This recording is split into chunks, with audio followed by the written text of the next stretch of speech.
Ustaz, okey ke Ustaz?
Ini kan orang balik kampung kan, cuti kan, banyak orang luar luar ke luar daerah lah. Jadinya mungkin apa jemaah Orang balik kurang sikit, kampung ke kot? kurang sikit lah kita hari ni kan. Ni Ustaz tak dengar suara kita, suara saya lah. Kenapa Ustaz tak dengar suara tu? Masya Allah. Sebenarnya. Tu tadi Ustaz cakap Ustaz tak dengar ni. Ustaz kata Ustaz kena communicate melalui mesej saja. Macam mana? Ataupun Ustaz kena pulang balik kot, masuk balik semula. Dah Ustaz, betul lah Ustaz.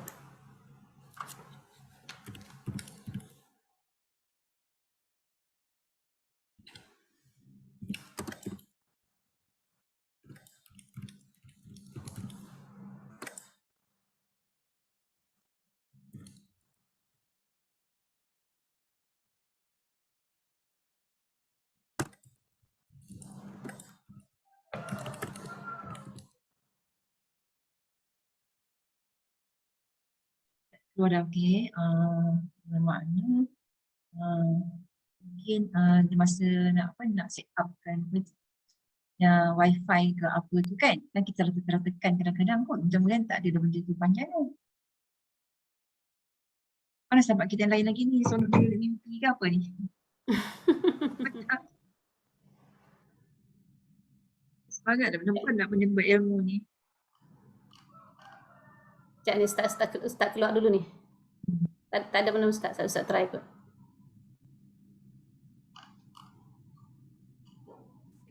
Laptop lah kan sebab share screen tu. Tadi Ustaz cakap Ustaz tak dengar suara saya. Kita dengar je suara Ustaz tadi. Ustaz yang tak dengar tadi. Dengarkan sama Ustaz. Tak apa benda tadi tu ada problem. Sekejap. Ustaz masuk dah. Ni Ustaz masuk balik dah. Sekejap.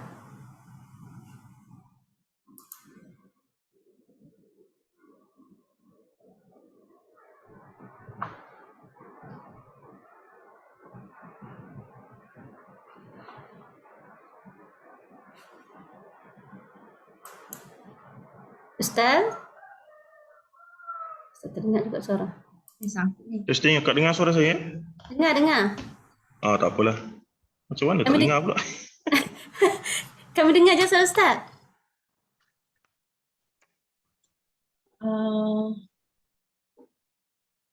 Tak perlu pakai kena pilih. Okey, kalau yang ni dengar tak?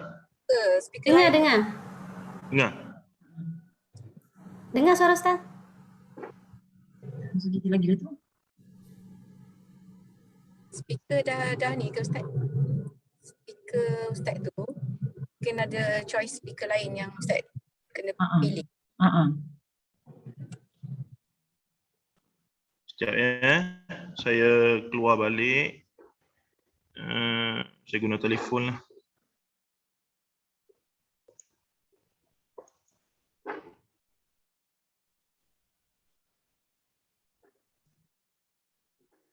Nak pakai dua ni lah ya. handphone dengan laptop.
Di bulan 11.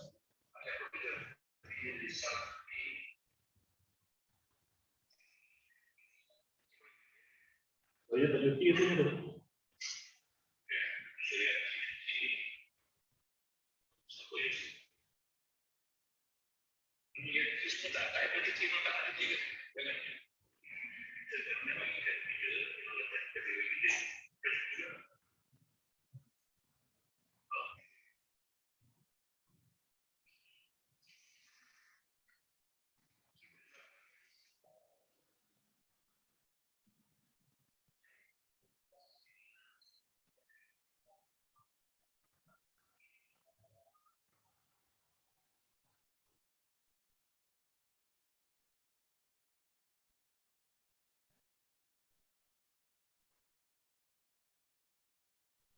Masa tak jelas kan?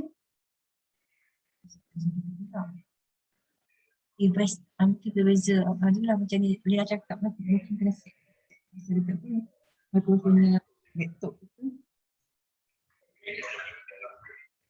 Saya sebenarnya ada gelas. Minta saya duduk situ dengan telefon. Bila laptop panggil saya, aku bisa.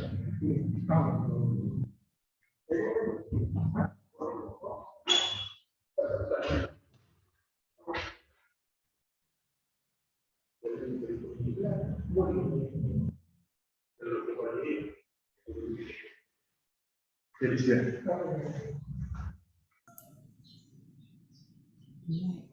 Kamu dengar? Maaf saya. Aduh, kelas dia orang ni pun tak boleh nak extend dah.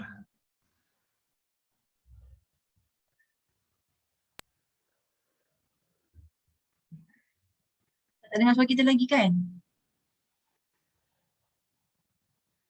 Ustaz tak dengar suara kita Kak Syeda?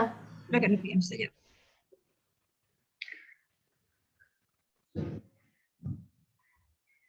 Kan dia PM Ustaz? Tak ada nombor. Nombor Tak ada nombor Ustaz.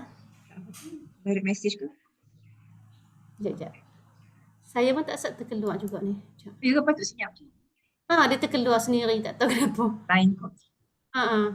Selalu kalau macam tu, kalau Ustaz pakai earphone, dia memang Aduh, dengar. Kita dengar je suara Ustaz tu. tak payah pakai laptop, pakai phone tak apa. Main Ustaz juga. Main. Ha? Main Lain ke Ustaz. apa tak? Oh, Dia kalau pun live. tengah on the way ni. Kalau terputus minta maaf lah terkeluar. Mana ni Lina tu punya gaung tu. Saya on the go. Macam datang tu, juga tak guru je.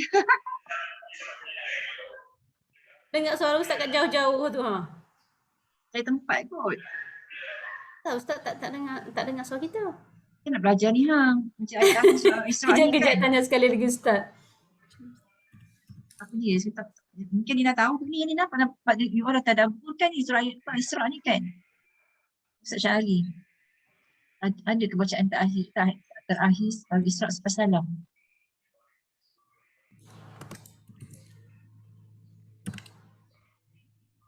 Chat je lah ke Ustaz. Oh, ya.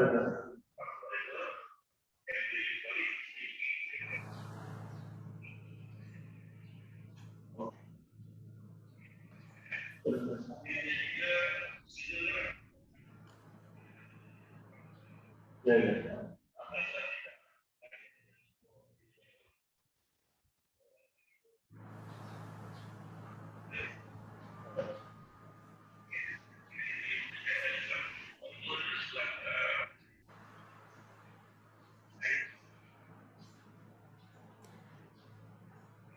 Dekat Ustaz punya simbol ni dia tak keluar macam apa yang mute Ustaz tu, dia keluar simbol apa entah. Saya tengok dekat chat. Okay. Assalamualaikum, dengar ke?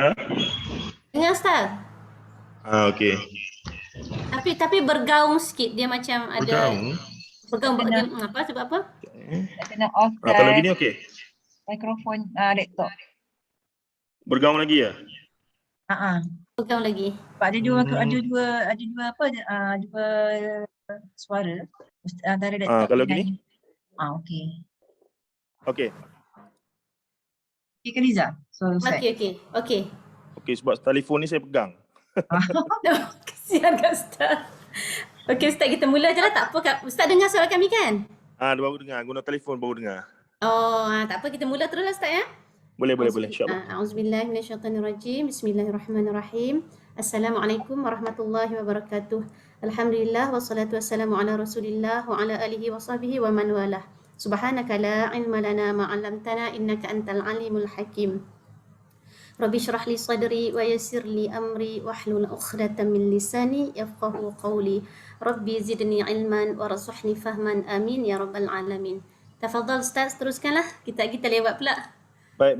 InsyaAllah. Bismillahirrahmanirrahim. Assalamualaikum warahmatullahi. Alhamdulillah. Wassalatu wassalamu ala Rasulillah wa ba'd. Saya pun ringkaskan mukaddimah khutbatul hajah. Kita tak baca macam biasalah. Kita terus pada perbincangan hari ini, iaitu amalan yang ke-13. Kebetulan hari ini saya live daripada pejabat dan tertinggal bukunya, jadi minta Kak Syida. Jadi kalau gambar tak cantik tu salah Kak Syida lah ya. dia ambil gambar tak cantik. Okey, tak ada masalah, no problem. Gurau juga Syida. Tak apa. Kita patahkan ngantuk. Baik. Okey, amalan ke-13 kita sudah melepasi 12 amalan yang bertemakan buku ini, iaitu amalan-amalan yang dianggap sunnah walaupun sebahagiannya tidaklah sunnah, walaupun tidaklah dilarang secara mutlak ataupun bid'ah untuk dibuat. Cuma semacam saya maklumkan dari awal, konsep perbincangan kita adalah nak mencari yang the best, yang terbaik, yang paling kita kata dekat dengan sunnah Nabi SAW itu. Baik, amalan ketiga yang dikemukakan oleh Ustaz Syed Sabit kita ini adalah membaca ayat terakhir surah Al-Isra' selepas salam. Jujurnya saya sendiri tak biasa dengar amalan ini. Saya tak tahu jika ibu-ibu sekalian pernah dengar. Pernah ke? Tak pernah langsung. Tak tahu mungkin Ustaz Sabit pernah dengar di mana-mana ya. Saya peribadi, ialah mungkin kampung amalan khusus orang kampung dia ke kan. Kita tak tahu, tapi tak apalah, dia dah masukkan, kita baca, mungkin ada manfaatnya untuk kita tahu lebih awal. Jadi kata dia, para imam di kebanyakan masjid akan kedengaran mereka membaca ayat terakhir daripada surah Al-Isra' selepas selesai salat. Ayat tersebut berbunyi, wa qulil hamdulillahillazi lam yattakhidh waladan wa lam yakul lahu syarikun fil mulki wa lam yakul lahu waliyyun minaz zulli wa kabbirhu takbira. Oh, kalau yang ni biasa dengar ni. Assalamualaikum warahmatullahi. Assalamualaikum warahmatullahi. Kemudian baca, wa qul alhamdulillahillazi lam yattakhidh waladan wa lam yakul lahu syarikun fil mulki wa lam yakul lahu waliyyun minaz zulli wa kabbirhu takbira. Kemudian baru astagfirullah. Itu sebenarnya biasa kita dengar. Minta maaf, saya baru nampak konteksnya. Jadi yang berbunyi, segala puji bagi Allah yang tidak mempunyai anak dan tidak mempunyai sekutu dalam kerajaannya, dan dia bukan pula hina yang memerlukan penolong, dan agungkanlah dia dengan pengagungan yang sebesar-besarnya. Surah Al-Isra' ayat 111. Ayat ini akan dibaca terlebih dahulu sebelum istighfar dan zikir-zikir lain yang dilafazkan. Adakah bacaan ayat ini adalah bacaan yang diambil daripada petunjuk Nabawi, iaitu Hadiyun Nabawi. Hadiyun tu daripada hidayah apa semua itulah. Hadiyun Nabawi, petunjuk Nabawiyah. Baik. Kata Ustaz Sabit kita ini, wallahu a'lam, sekadar pencarian saya katanya. Saya tidak tidak didapati adanya hadis yang menunjukkan Nabi SAW atau para sahabat membaca ayat ini sejurus selepas salam daripada salat. Juga tidak didapati daripada mana-mana perbahasan berkaitan masalah ini dibincangkan oleh sekalian mazhab yang diiktiraf seperti mazhab yang 4. Baik. Okey.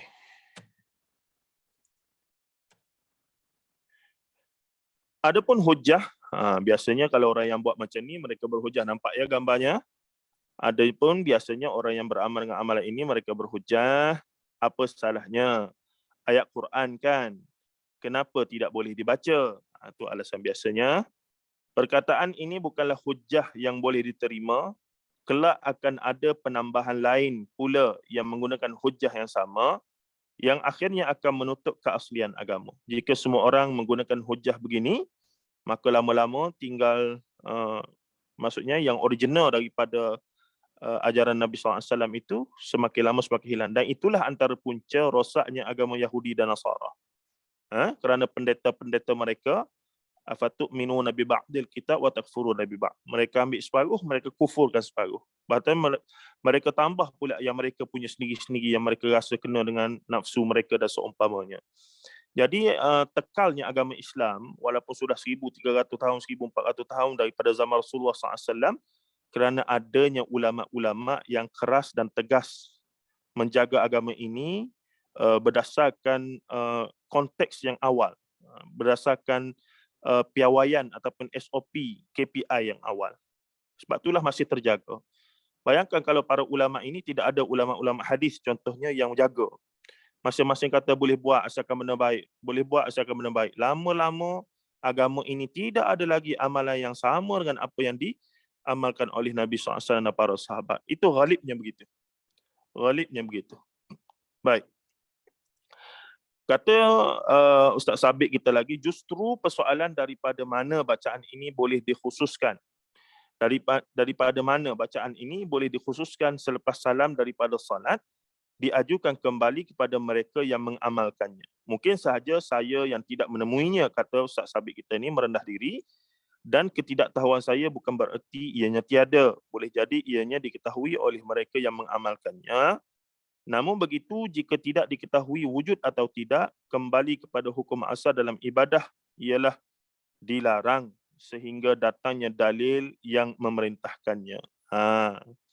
Masa saya belajar dengan Ustaz Syed Syarizan, doktor sekarang, Dr. Syed Syarizan Syed Muhammad bin Agil Hafizahullah, dia pun sebut benda yang sama.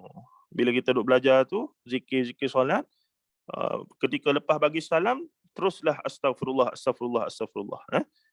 Bila ditanyakan ada tak baca ayat tadi itu, ayat yang kita sebutkan tadi itu, iaitu ini, wa qul alhamdulillahillazi lam yattakhidh walada wa lam yakul lahu syarikun fil mulki wa lam yakul lahu waliyyun minadh-dhulli wakabbirhu takbira. Dia pun kata dia pun tak pernah tahu ada kitab-kitab mana yang nyatakan begitu, termasuk kitab-kitab fiqh Syafi'i, tapi amalan itu masyhur di kalangan masyarakat Melayu kita.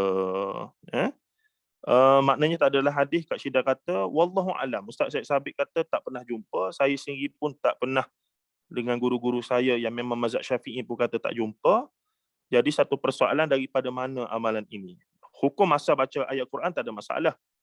Dia jadi masalah bila khususkan selepas setiap kali solat dibacakan itu. Jadi timbul persoalan lah, kenapa baca ayat tersebut, daripada mana sumbernya, kenapa baca, ada fadilat apa dan seumpamanya. Wallahu alam. Perbincangan kita terpaksa terhenti setakat itu sahaja. Maklumatmu tak banyak. Kalau macam amalan yang lain yang minggu lepas kita bincang, macam contoh sujud sahwi, subhana man la yanamu wa la yasu. Walaupun ia tidak ada dalam hadis secara sarih, tetapi amalan itu memang ada dalam kitab-kitab para ulama mazhab Syafi'i. Tapi dalam masalah kes ini, dalam kitab fiqh Syafi'i pun tidak ada. Jadi itu yang timbulkan soalan lagi lah. Daripada mana sebenarnya tu? Begitu. Baik. Habis di situ kita masuk amalan yang ke-14. Amalan yang ke-14, menadah tangan ketika berdoa semasa khutbah. Menadah tangan adalah sunnah yang sabit ketika berdoa dan mempunyai asal yang sahih daripada hadis Nabi sallallahu alaihi wasallam. Antaranya sabda Nabi sallallahu alaihi wasallam, innallaha hayyun karimun yastahyi idza rafa'a ar-rajulu ilaihi yadayhi an yaruddahuma sifran khaibatain. Maksudnya sesungguhnya Allah Maha Hidup dan Maha Mulia, Hayyun. Sedap nama Hayyun. Dulu kita ada seorang guru kami di UM bernama Dr. Abdul Hayy Abdul Syukur. Abdul Hayy. Kalau tuan-tuan nak, ibu-ibu sekalian nak letak nama anak cucu Hayy, cantik. Tapi kena letak Abdul Hayy. Sebab Al-Hayyun adalah nama Allah Azza wa Jalla. Tidak boleh berdiri sendiri. Sifat Allah dan nama Allah. Maka katanya lagi bahawa dia sesungguhnya Allah Maha Hidup dan Maha Mulia. Allah malu kalau seseorang lelaki mengangkat kedua tangannya kepada Allah, dikembalikan kedua tangan itu dalam keadaan kosong dan kehampaan. Hadis riwayat Tirmizi 3556. Dalam setiap khutbah kedua pada solat Jumaat, biasanya doa akan dibaca oleh khatib padanya. Dan semua sidang jemaah akan mengangkat tangan dan mengaminkan doa tersebut. Walaupun pada asalnya menadah tangan ketika berdoa adalah digalakkan dan dianjurkan, adakah doa ketika khutbah termasuk dalam keumuman perkara tersebut? Doa ketika khutbah tidak sabit daripada Nabi SAW mengangkat tangan. Masa bila ni? Di akhir khutbah. Saya biasa baca khutbah tu, di akhirnya akan ada doa lah. Jadi biasanya kebanyakan masyarakat kita, dia mengangkat tangan untuk menadah doa. Bahkan selepas kewafatan Nabi SAW, terdapat sebahagian sahabat yang mengingkari khatib yang menadah tangan ketika berdoa dalam khutbah. Hal tersebut diriwayatkan oleh Imam Muslim dalam sahih beliau. An Umarah bin Ruwaybah. Qala ra'i Bishr bin Marwan 'ala al-minbar rafi'an yadayhi faqala qabbahallahu hatain al-yadain laqad ra'aitu Rasulullah sallallahu alaihi wasallam ma yazidu ala an yaqula bi yadihi hakadha wa asha bi isba'ihi musabbihah. Daripada Umarah bin Ruwaybah, beliau melihat Bishr bin Marwan berada di atas mimbar mengangkat dua tangannya, yakni berdoa, lalu beliau berkata, semoga Allah memburukkan kedua tangan itu. Sesungguhnya aku melihat Rasulullah sallallahu alaihi wasallam tangannya tidak lebih daripada begini. Beliau membuat isyarat dengan jari telunjuknya. Hadis riwayat Muslim 2053. Kata Imam Nawawi rahimahullah ketika mensyarahkan hadis ini, fihi anna sunnata alla yarfa'al yad fil khutbati wa huwa qawlu Malik wa ashabina wa ghairihim. Pada hadis ini menunjukkan sunnah adalah tidak mengangkatkan tangan ketika khutbah. Ianya adalah pandangan Imam Malik, para ashab kami iaitu mazhab Syafi'i dan lain-lain. Kata Abul A'la Al-Mubarakfuri, wal hadithu yadullu ala karahati raf'il aidi 'ala al-mimbari hal ad-du'a. Hadis ini menunjukkan makruhnya mengangkat tangan di atas mimbar ketika berdoa. Yakni jika khatib tidak dituntut untuk mengangkat tangan, maka makmum juga demikian. Kerana makmum adalah orang yang mengikut imam itu ataupun pengkhutbah itu, khatib. Baik, ini juga ditimbulkan ni perempuan muslimat tak terlibat sangatlah. Dalam konteks ini kebanyakannya muslimin yang bersolat Jumaat, ya. Dan guru saya, Dr. yakni Fauzi Draman, pernah juga dia bincangkan benda ini dalam kelas kami. Jadi akhirnya kami kata kena angkat ke tidak? Sebab doa ni ialah kalau angkat tangan tu bagus. Secara asasnya begitu. Kemudian dia kata tengok imam. Imam angkat tangan ke tidak? Maka kita kata imam masa baca khutbah tak angkatlah tangan walaupun dia sedang berdoa. Maka dia kata kita ikut imam je lah. Tu jawapan dia yang mudah, tak nak bergaduh lah. Tapi di Malaysia ni kalau tak angkat tangan, sudahlah kita. Saya pun kadang-kadang nak ke tidak. Tapi dah keadaan itu menyebabkan kita pula ganjil daripada orang. Kadang-kadang terpaksalah mengelapakkan juga tangan. Tak ada isu pun sebab dia tidak menjadi rukun dalam khutbah ke apa semua. Dan tak adalah pula bila kita tengok orang lain angkat tangan tu kita tepih tangan dia marah apa semua. Tidaklah begitu ya. Ibu-ibu sekalian. Baik, katanya lagi apa dia? Mengangkat tangan dalam doa berkaitan musibah. Walaupun pada asalnya para khatib dan makmum tidak disyariatkan mengangkat tangan ketika berdoa dalam khutbah. Tetapi terdapat keadaan yang menjadi sunnah mengangkat tangan ketika berdoa dalam khutbah. Iaitu ketika umat Islam atau negara ditimpa musibah seperti kemarau, banjir teruk atau umat Islam diserang dan disembelih. Maka disunnahkan untuk khatib juga makmum mengangkat tangan. Hal ini dapat difahami daripada perbuatan Nabi SAW mengangkat tangan ketika doa istisqa, iaitu dalam doa dalam solat istisqa minta hujan, sebagaimana diriwayatkan oleh Al-Bukhari dan Muslim. Daripada Anas bin Malik radhiyallahu anhu, di mana ketika baginda sedang berkhutbah, bangun seorang lelaki meminta Rasulullah SAW berdoa lantaran kemarau yang menyebabkan habis rosaknya tanaman. Lalu baginda pun mengangkat kedua tangannya berdoa dan tidak sempat turun daripada mimbar, hujan telah pun turun dengan lebatnya. Sehingga berlaku seminggu, hujan masih tidak berhenti turun. Pada Jumaat yang seterusnya, lelaki itu bangun semula meminta baginda berdoa agar hujan berhenti kerana tanaman rosak juga kerana hujan yang tidak henti-henti. Ini mustajabnya doa Nabi SAW. Dan setelah Rasulullah wafat, para sahabat, masa tu Umar jadi khalifah, pun berlaku kemarau, telah pergi jumpa dengan Al-Abbas, pakcik Nabi SAW, dan bertawassul dengan Al-Abbas. Wahai Abbas, kamulah keluarga Rasulullah yang paling dekat sekali. Selepas Rasulullah, pakcik dia lah, pakcik lelaki itu paling besar. Maka para sahabat telah meminta Al-Abbas untuk berdoa, bertawassul dengan Ahlul Bait, iaitu Al-Abbas, supaya berdoa minta kepada Allah agar kita katakan hujan turun. Maka begitu juga doa dimakbulkan oleh Allah hasil daripada bertawassul kepada Al-Abbas radhiyallahu anhu. Kejadian ini menjadi bukti bahawa bertawassul itu dibenarkan dalam berdoa, tetapi dengan orang saleh yang hidup. Adapun dakwaan sebagian orang bertawassul dengan orang saleh yang sudah mati di kuburan mereka dan seumpamanya, itu menjadi perbalahan dan pertikaian ataupun khilaf di kalangan ulama sepanjang zaman. Dan ulama-ulama yang cenderung pada sunnah alul hadis menolaklah perbuatan itu dan tidak mahu mendedahkan masyarakat kepada kerosakan yang lebih besar. Kerana dalam sejarah menunjukkan mereka yang akhirnya berdoa ataupun meminta hajat ataupun bertawassul di kubur ni, lama-lama dia jadi lebih pelik lagi lah. Lama dia jadi macam lebih mengarut. Macam kita tengok Islam versi India pada hari ni lah. Kita duk tengok cerita-cerita Hindustan tu kan. Nak berdoa, pergi ke kubur, ikat tali, ikat mangga, duduk hajat macam-macam.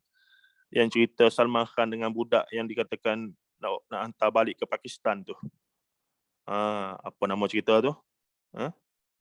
Bajrani Baijan. Ya ke? Tak ingat. Dah. Mak dia pergi ke India buat apa daripada Pakistan? Pergi ke kubur seorang Tok Wali. Kerana anak dia tu tak boleh bercakap, dengan niat nak minta dengan dia lah tempat berkat kubur Tok Wali tu jah. Kubur wali itu supaya anak dia ni besar dengan boleh bercakap. Sebab apa? Sebab ada orang kampung dia beritahu, aku dulu pun orang tua bagi tahu, aku dulu pun masa kecil tak boleh bercakap juga. Tapi mak aku bawa ke nilah kubur sekian-sekian. Maka bila berdoa di sana, minta hajat di sana, maka aku pun boleh bercakap kemudian. Jadi mak ni nak anak bercakap, dalam cerita itulah bawa lah. Tapi itu memang budayanya. Itu memang keadaannya di sana. Baik, seterusnya kesimpulan dan cadangan daripada Ustaz Sabit kita daripada kisah ini dapat difahami, dan doa yang berkaitan musibah seperti meminta pertolongan Allah ke atas apa yang berlaku terhadap saudara kita di rohnya dan sebagainya disyaratkan untuk diangkat kedua tangan. Jika tidak, seperti doa kebiasaan yang dibaca saban minggu oleh khatib, maka pada asalnya tidak disunatkan untuk kita mengangkat tangan. Maka jika kita niat untuk mengikut sunnah Nabi SAW, tidak mengangkat tangan ketika doa dalam khutbah, insya-Allah, kata Ustaz Sabit kita ni, kita akan memperolehi pahala dan mengamalkan sunnah Nabi SAW, iaitu meninggalkan apa yang ditinggalkan oleh baginda SAW. Ini dinamakan sebagai sunnah tarkiyah yang kita bincangkan pada awal mukaddimah dulu. Sunnah tarkiyah apa dia? Sunnah dalam bentuk meninggalkan perkara yang Nabi tak buat. Nabi tak buat, kita tak buat. Maka dia jadi sunnah tarkiyah. Tarkiyah tu daripada perkataan taraka, iaitu tinggal. Baik, yang ketiga, terdapat sebahagian salaf. Ini boleh besarkan ni. Okey. Terdapat sebahagian salaf yang mengharuskan untuk mengangkat tangan ketika berdoa dalam khutbah. Kata Imam Nawawi rahimahullah ta'ala, wa haqal qadi an ba'dis salaf wa ba'dil malikiyah ibahatahu li'anna an-nabiy sallallahu alaihi wasallam rafa'a yadayhi fi khutbatil jum'ati hina tasqa wa ajaba al-awwaluna bi anna hadha ar-raf'u kana li'arad. Al-Qadhi Al-Marwazi mengatakan daripada sebahagian salaf dan sebahagian ulama mazhab Malik keharusan, yakni mengangkat tangan ketika berdoa dalam khutbah. Kerana Nabi SAW mengangkat tangan keduanya dalam khutbah ketika doa meminta hujan. Namun pandangan ini dijawab oleh kumpulan pertama yang tidak mengharuskannya bahawa perbuatan Nabi mengangkat tangan ini adalah kerana musibah yang datang, iaitu kemarau. Jadi barangkali mereka yang mengangkat tangan itu sebenarnya dalam bab ini mereka bermazhab Maliki, bukanlah bermazhab Syafi'i. Sebab tu saya kata kalau kita belajar lebih sikit, kita tahu, oh patutlah campur aduk juga rupanya. Ingatkan pure Syafi'i. Tidak, campur-campur juga. Begitu. Lepas tu macam mana boleh? Benda bukan rukun, benda bukan rukun ataupun syarat sah dan seumpamanya. Bolehlah, tak ada masalah. Cuma kalau kita kata majoriti yang dekat dengan sunnah yang mana lebih kuat, tu lain perbincangannya. Maka kita pilihlah yang kita rasa berdasarkan sandaran, hujah, rujukan yang lebih kuat itu. Baik, yang keempat, oleh isu usah ditepis pula tangan mereka yang diangkat ketika berdoa dalam khutbah dan usah juga dipaksa-paksa orang yang tidak mengangkat tangan. Janganlah dianggap mereka yang tidak mengangkat tangan itu sebagai sombong kerana tidak mahu berdoa. Tidak mengangkat tangan pula bererti tidak berdoa. Lalu bagaimana hendak mengangkat tangan ketika berdoa dalam sujud? Dahulukan akhlak dan senyuman. Agama tidak disebar dalam kebencian. Baik, itu cadangan bagi perbahasan yang ke-14. Amalan yang ke-15. Laju pula hari ni ya. Boleh balik awal ni. Baik, amalan yang ke-15, menyapu muka selepas berdoa. Lepas berdoa, sapu muka. Bahkan setengahnya mengajarkan masa sapu muka tu baca pula zikir macam-macam. Ada. Terutamanya ketika solat tu. Bila bagi tasniah, Assalamualaikum, Assalamualaikum, maka dikatakan masa nak raut kepala tu, bacalah Ya Latif, Ya apa, sebanyak 12 kali. Jadi kita tengok lama betul dia duk pegang kepala tu. Dia duk baca lah, barulah dia raut muka. Semoga muka jadi berseri-seri, orang jadi suka, awet muda dan seumpamanya. Macam-macam lah dia punya tip-tip tu. Ada ke sandarannya itu? Tapi dalam bab ini, iaitu selepas berdoa. Kata pengarang kita ini, doa adalah sebahagian daripada ibadah kepada Allah sebagaimana yang boleh difahami daripada firman Allah dalam surah Ghafir. Wa qala rabbukum ud'uni astajib lakum innal ladzina yastakbiruna an ibadati sayadkhuluna jahannama dakhirin. Surah Ghafir ayat 60. Dan Tuhanmu berfirman, berdoalah kepadaku, nescaya akan kuperkenankan bagimu. Wa qala rabbukum ud'uni astajib lakum. Innal ladzina yastakbiruna an ibadati sayadkhuluna jahannama dakhirin. Sesungguhnya orang-orang yang menyombongkan diri dari beribadah kepadaku, yakni berdoa dan seumpamanya, akan masuk neraka Jahannam dalam keadaan hina dina. Surah Ghafir ayat 60. Juga daripada hadis yang diriwayatkan oleh Nu'man bin Bashir dari bahawa Nabi SAW menyebut, inna du'a huwal ibadah. Sesungguhnya doa itu ibadah. Bahkan ada yang berbunyi, ad-du'a mukhul ibadah. Doa itu adalah otak ibadah, mukhul ibadah. Ada juga hadis yang berbunyi, ad-du'a usillahul mu'min. Doa itu adalah senjata bagi mukmin. Sebab itulah solat itu sendiri adalah satu bentuk daripada doa. Solat, salla. Doa, salla itu termasuk daripada doa itu. Baik, katanya lagi apa dia? Tidak ada seorang Muslim pun yang tidak berdoa kepada Allah melainkan dia adalah orang yang sombong, menyangka dirinya mampu menyelesaikan segalanya tanpa pergantungan kepada Tuhan yang Maha Esa. Antara adab dalam berdoa yang menjadi amalan kebiasaan umat ialah menyapu muka selepas berdoa. Adakah terdapat hadis yang membuktikan bahawa perlakuan itu sabit, apa dia kat bawah tu, daripada Nabi SAW ketika hayatnya? Okey, dilakukan oleh baginda SAW ketika hayatnya. Ada ke? Cuba kita tengok.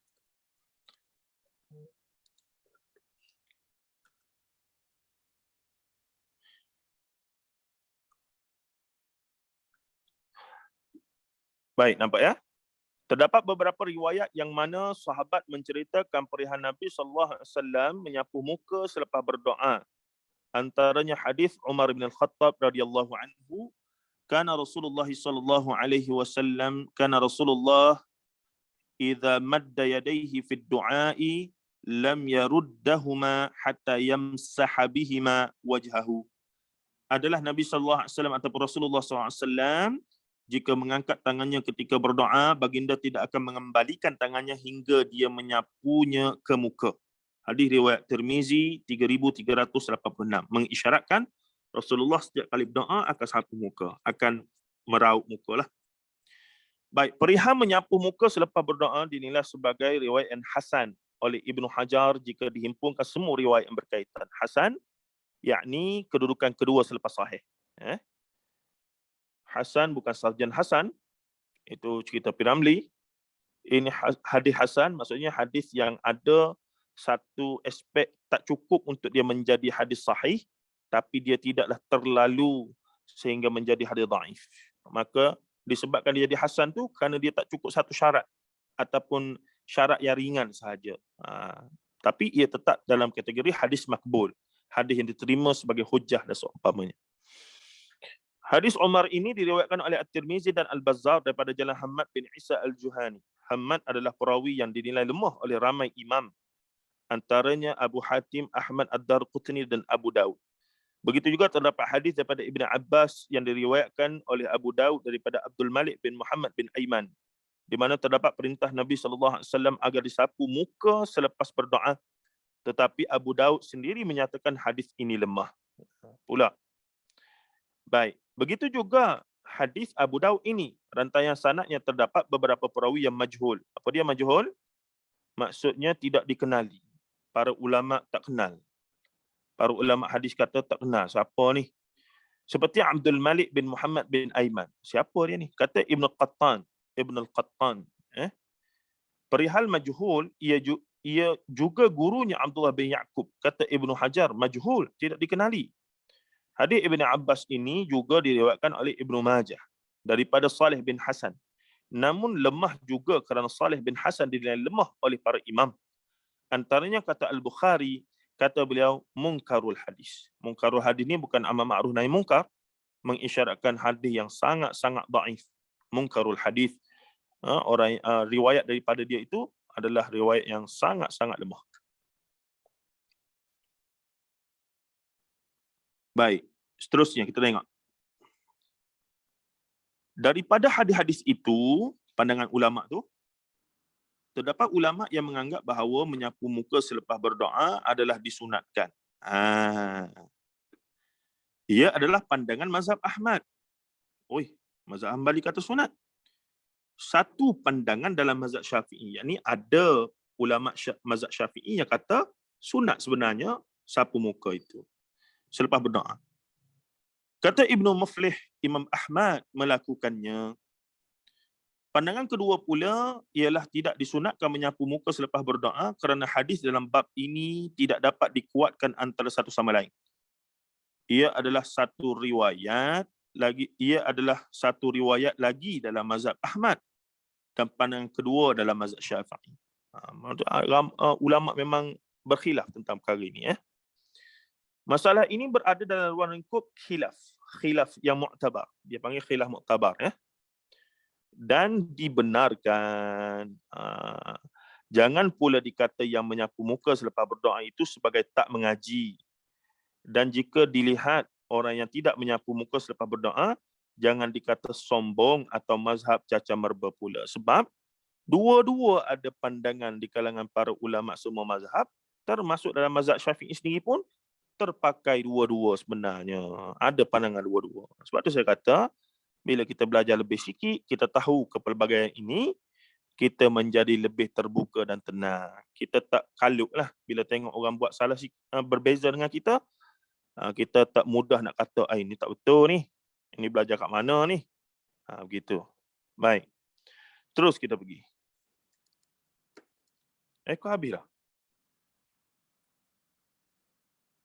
Habis dah Kak Syirah? Tiga tajuk je tadi Ustaz kata. Tak ada lagi. Ada bagi Ustaz tiga tajuk je tadi Ustaz. Oh, Cepatlah. Ada lagi belakang dia start muka surat 68 tu. Oh, 68. Saya tak nampak. Ada siapa boleh tolong ambil gambar, masukkan? 68. Tak salah Ustaz baru baca sampai masalah ini berada dalam luar lingkup khilaf tu. Baik, masalah ini berada dalam luar lingkup khilaf yang mu'tabar. Khilaf mu'tabar ni satu istilah yang kalau kita baca kitab-kitab fiqh, kita tahulah. Bila sebut khilaf mu'tabar ini adalah khilaf di kalangan para ulama antar mazhab, dan juga sama-sama dalam mazhab pun kadang-kadang ia berbeza. Maksudnya, ia memang tidak ada jalan penyelesaian untuk ittifaq, untuk bersama. Dia mesti khilaf. Sebab apa? Dalil-dalil menyokong tu ada dua-duanya. Jangan pula dikata yang menyapu muka selepas berdoa itu sebagai tak mengaji, dan jika lihat orang tidak menyapu muka selepas berdoa, jangan dikata sombong atau mazhab caca merba pula. Habis di situ, intaha. Sebelahnya, kalau siapa boleh tunjuk gambar pada saya. Nampak ke? Macam mana nak tarik gambar ni? Kak Syida boleh buat kot. Saya tak pandai. Ya.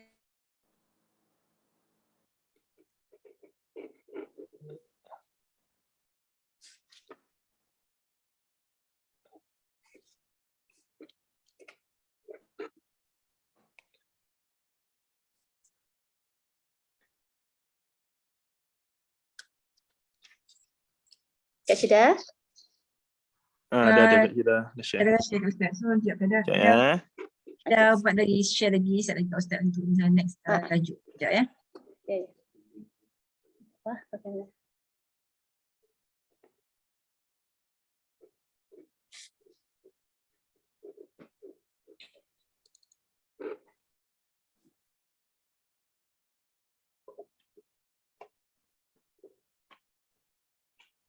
Mana di belakang mana?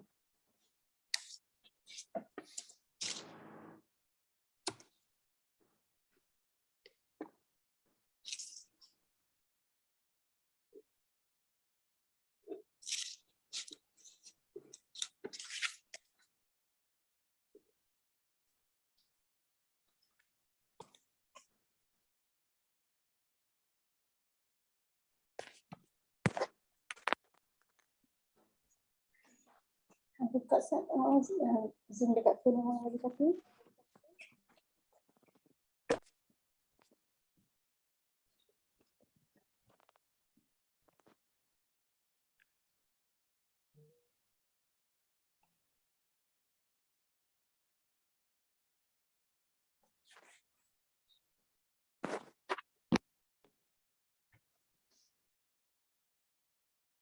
Sekejap ya, saya nak keluar kejap. Dalam 2-3 minit saya masuk balik ya. Baik-baik Ustaz.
Dah snap gambar kat Ustaz Sad. Gambar gitu.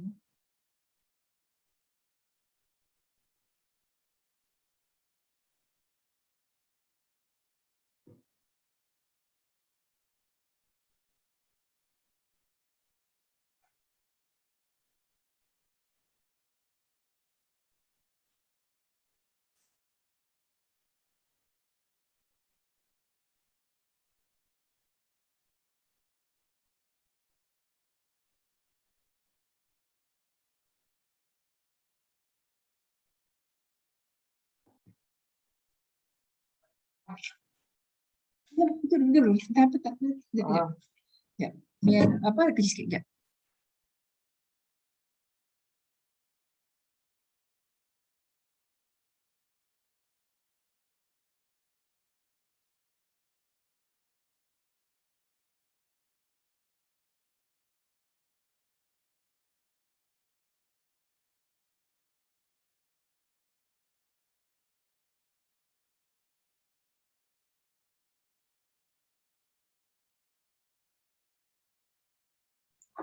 Tajuk yang 16 ni tajam sikit. Ya, bukunya. Ya, mana termampu je lah ni.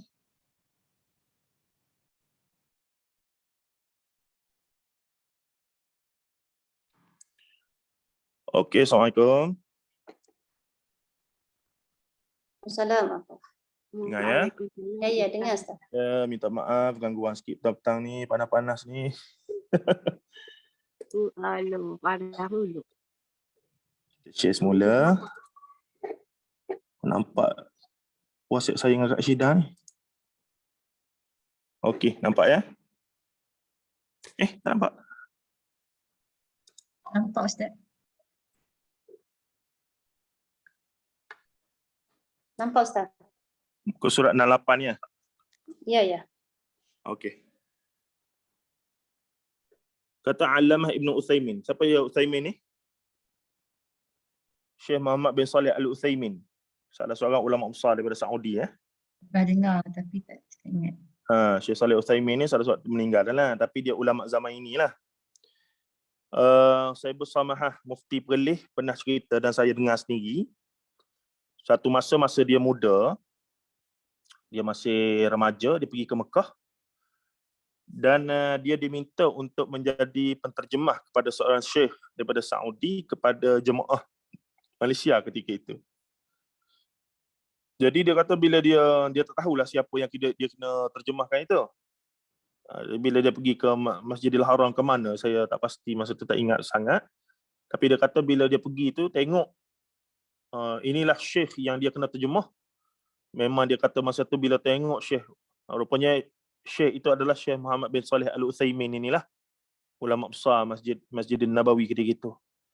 Maka dia kata bila dia tengok tu dia rasa begitu sekali, inilah macam kita tengok satu orang yang betul penuh dengan wibawa lah. Begitu cara dia berjalan, cara dia senyum apa semua tu ada kita kata haibah, dalam istilah Arab dipanggil haibah. Ada wibawa yang tidak perlu dibuat-buat. Bila tengok tu kita tahu orang ni somebody gitu. Dia tak perlu dilakonkan, tak perlu dipura-purakan, tidak, dia mari daripada hati benda tu. Itu kelebihan Allah Ta'ala bagi pada orang-orang yang berilmu dan saleh, yang menjaga hubungan dengan Allah Azza wa Jalla. Baik. Kata Allamah Ibn Uthaymin, fal afdalu anna la yumsah. Yumsah ni menyapu. Walakin la nunkaru ala man masaha i'timadan ala tahsinin al-ahadisil waridah fi dhalik. Lianna hadha mimma yakhtalifu fihi an-nas. Katanya maka yang afdal ialah tidak disapuh, tetapi kita tidak mengingkari sesiapa yang menyapuh kerana berpegang kepada ulama yang menghasankan hadis yang warid dalam hal ini. Kerana perkara ini adalah hal yang diperselisihi sekalian orang lah. Nak katanya bila ada dalil sama dalil dan antara dua dalil itu pula antara sahih dan hasan, maka tidak ada isu para ulama akan berlapang dada. Yang jadi masalah bila tidak ada dalil. Sebagai contoh bacaan selepas daripada solat tadi lah. Selepas daripada solat tadi. Bila tidak ada sandaran itu, kita jadi hilang punca lah. Kalau kata subhana man la yanamu wa la yashu tu pun kita boleh lagi consider ada sandaran sebab ia banyak dinukilkan dalam kitab-kitab muktabar mazhab Syafi'i walaupun tidak ada dalil hadis. Jadi kita boleh buat pilihan lah sama ada nak bertaklid kepada imam-imam mazhab ataupun kita berpegang kepada ulama-ulama majoriti selain daripada imam-imam mazhab Syafi'i. At least ada sandaran. Tapi dalam setengah kes tidak ada langsung. Yang ni yang kita nak bagi faham bagaimana para ulama tidak mudah-mudah untuk mengatakan ini sunnah, ini tidak sunnah, ini bid'ah. Tidak, mereka sangat berhati-hati. Yang mudah nak kata sunnah tak sunnah, bid'ah tak bid'ah ni biasanya pemain-pemain Facebook sahaja, ibu-ibu sekalian. Boleh faham ya perbincangan kita ni? Baik, rumusan bagi kaedah ini daripada perbahasan yang dibawa, mungkin kita boleh simpulkan beberapa faedah daripadanya. Dengar ya suara saya ni? Jelas? Jelas Ustaz. Okey, baik. Saya letak dekat mulut saya mikrofon telefon. Kasihan ke Ustaz. Risau takut tak dengar lah. Dengar jelas. Okey, baik. Daripada perbahasan yang dibawa, mungkin kita boleh simpulkan beberapa faedah daripadanya. Yang pertama, menyapu muka selepas berdoa adalah perbuatan yang diperselisihi, iaitu khilaf mu'tabar. Ulama sama ada disunatkan atau tidak. Dua, faktor perselisihan dalam hal ini ialah kerana perbezaan penilaian ulama terhadap hadis berkaitan masalah ini. Sebab itulah Al-Imam Ibn Taymiyah rahimahullah ta'ala mengarang sebuah kitab kecil yang bertajuk Raf'ul Malam an A'immatil A'lam. Kadang-kadang hadis tu ulama ni ada sampai banyak pada dia hadis. Ada ulama ni ada hadis yang tak sampai pada dia. Dan bila hadis tu sampai pada dia, dia pun ubah pandangan. Oh, rupanya ada hadis dalam bab ni begitu. Perkara yang sama berlaku pada Umar bin Khattab radhiyallahu anhu dalam masalah faraid hak ibu ataupun hak nenek gitulah. Umar menyangka tidak ada hak bila seorang nenek ataupun seorang datuk nenek datang jumpa Umar dan kata sepatutnya dia ada hak terhadap harta cucu dia. Umar kata Umar tak tahu. Maksudnya masa tu Umar kata macam tak tahulah maklumat dia tu. Tapi kemudian ada sahabat, dan sahabat ni sahabat asgharus sahabah, bukan sahabat besar pun, sahabat kecil. Tapi dia telah bawa khabar kepada Umar, ada Rasulullah sebut dapat 1/10 macam mana begitu-begini, nanti kena cek balik jumlah yang betul tu, saya bagi gambaran umum tu. Jadi lepas tu Umar pun ubah pandangan dia. Maksudnya Umar pun ada terlepas maklumat-maklumat hadis Nabi SAW. Sebab apa? Sebab Umar ni bila dah jadi khalifah sibuk dah pentadbir. Dia tidaklah duduk di masjid 24 jam, duduk buat pengajian hadis apa semua. Jadi Umar pun bergantung pada penasihat-penasihat sahabat-sahabat yang fokus dalam bidang ilmu. Macam Abu Hurairah, macam Anas bin Malik, macam Aisyah radhiyallahu anha. Jadi masing-masing ada peranan. Kita kena faham bahawa Rasulullah dengan sahabat Nabi ni bukanlah 24 jam duk follow Rasulullah kat belakang. Tidak. Kita kadang-kadang saya lah dulu duk bayang sahabat dengan Rasulullah ni mengekor je ke sana kemari. Tidak, rupanya masing-masing ada kerja. Masing-masing ada kerja, masing-masing ada kita katakan ada kerja, masing-masing ada urusan. Cuma meeting point mereka solat jamaah. Solat jamaah tu meeting point mereka. Dan sebahagian sahabat ada yang fokus pada bisnes. Abdul Rahman bin Auf sebagai contoh. Uthman bin Affan. Ini semua pakar dalam bidang perdagangan. Kalau kita hari ini businessman lah. Korporat lah. Begitu. Gunanya apa? Gunanya ketika nak berperang apa semua, mereka ni lah yang paling banyak infaknya. Kalau semua orang duduk mengaji dengan Nabi di Masjid Nabawi, jadi tulabul ilm, nak jadi profesor belaka, letih lah. Masa nak perang tak ada tentera. Masa nak perang tidak ada panglima. Jadi Khalid ibn al-Walid radhiyallahu anhu matinya atas katil walaupun tidak syahid, walaupun masa dia jadi panglima perang, semua peperangan dia menangi sampai zaman Umar bin Khattab. Umar lucutkan jawatan dia sebab apa? Sebab ada dah rumours dari kalangan tentera Islam ketika itu, kalau Khalid ibn al-Walid jadi panglima, kita mesti menang. Jadi dikhawatiri ketika itu i'tiqad umat dah jadi lain. Ada saja Khalid, kita mesti menang. Bukan lagi insya-Allah itu. Bukan lagi Allah yang bagi kemenangan, Allah yang nak uji kita dengan kekalahan. Tapi dah mula ada Kalau Khalid jadi khalifah, kita wajib menang. Soalnya begitu. Maka Umar telah melucutkan jawatan Khalid dan Khalid jadi panglima biasa. Ini hebat sahabat ni. Jadi satu lagi benda yang saya perasan orang Melayu kita ni, termasuklah muslimat ke muslimin ke di surau masjid, kita pada hakikatnya tak kenal sahabat-sahabat Rasulullah sallallahu alaihi wasallam. Itu satu benda yang saya tak boleh nak nafi. Memang kita tak kenal sahabat-sahabat Rasulullah. Kedudukan mereka, karamah mereka, kemuliaan mereka. Sampaikan Al-Imam Bukhari tulis satu kitab khas ataupun dalam Sahih Bukhari itu ada manaqib sahabat. Ini kedudukan sahabat. Kerana melalui mereka lah datangnya agama ini. Dan Syiah fokus kepada mengkafirkan para sahabat. Sebab dia tahu, kalau institusi sahabat boleh diruntuhkan, maka akidah umat Islam semua boleh dirosakkan. Tu yang kita tak perasan tu. Tapi sebab saya follow Maulana Asri punya perbahasan tentang Syiah ni, dia kupas secara mendalam. Sebabnya Maulana Muhammad Asri Yusof ni orang yang kaji Syiah dan tengok Syiah dengan biji mata di India, Pakistan. Bahkan dia boleh dalam bahasa Urdu, dia boleh bahasa Farsi, dia boleh bahasa Arab. Maka kitab-kitab Syiah dalam bahasa Arab, bahasa Urdu, bahasa Farsi tu dia baca dan dia kaji satu-satu. Dia kaji satu-satu. Maka dengan itulah menyebabkan bila dia kata Syiah ni bukan Islam. Dan saya pun bila nilai balik, Syiah ni mengucap pun tak sama dengan kita. Kita mengucap asyhadu an la ilaha illallah wa asyhadu anna Muhammadur Rasulullah. Syiah mengucap asyhadu an la ilaha illallah wa asyhadu anna Muhammadar Rasulullah wa Ali waliyullah wal Khamenei hujjatullah. Jadi mana nak sama dengan kita? Dalam dia kata Allah tu satu, tapi dalam masa sama dia kata Ali sama taraf dengan Allah. Ni syirikkan Allah. Maka agama syirik bukan agama tauhid yang sama dengan kita. Walaupun semayang dia sama, serban dia besar, jubah dia meleret daripada kita. Ni kita kena jelas. Kita kata precise dalam isu ini, melihat persamaan dan perbezaan. Benda yang boleh kita sama dan benda yang perlu kita beza. Itu jelas. Baik. Yang ketiga, mendahulukan berlapang dada dan bersangka baik jika terlihat mereka bersalahan dengan kita dalam amalan.